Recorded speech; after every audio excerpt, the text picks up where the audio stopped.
حضور علیہ الصلوۃ والسلام نے ایک دن ارشاد فرمایا، کیا تم میں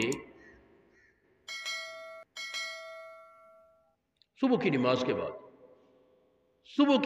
بعد فرمایا، کیا تم میں ہے کوئی جس نے آج صدقہ کیا ہو؟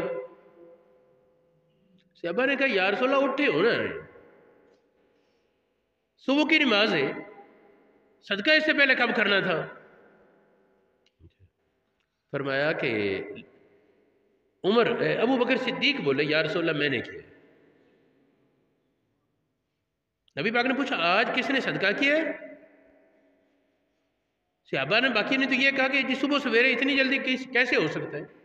لیکن نبی پاک صلی اللہ علیہ وسلم کے رفیق خاص ابو بکر نے عرض کی یا رسول اللہ میں نے یہ کیا ہے۔ کس طرح کہ میں گھر سے باہر نکلا، وہاں دیکھا کہ ایک منگتا ضرورت مند پھر رہا ہے، تو میں نے پیچھے ہٹ کر دیکھا تو بیٹے عبد الرحمن کے پاس، اس سے میں نے کہا یار یہ منگتا، اس نے روٹی کا ٹکڑا پیش کیا، نصف روٹی یا کچھ حصہ، میں نے وہ روٹی اس منگتے کو پکڑا دی تو میں صدقہ کر کے آیا۔ پھر فرمایا کیا تم میں کوئی ہے جس نے آج روزہ رکھا ہو، نفلی روزہ؟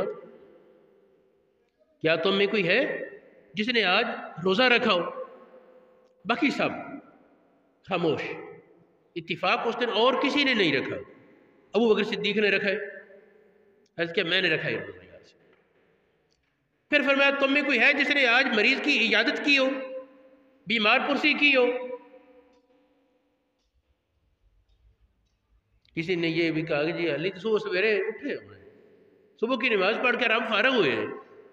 ابو بکر صدیق نے کہا یا رسول اللہ میں نے عیادت کی ہے، مجھے پتا تھا فلاں بیمار ہے، تو مسجد آتے وقت میں نے راستہ اس طرح اپنایا کہ راستے میں اس بیمار کے گھر سے چکر لگا کر اس کی خبرگیری کر کے پھر آیا۔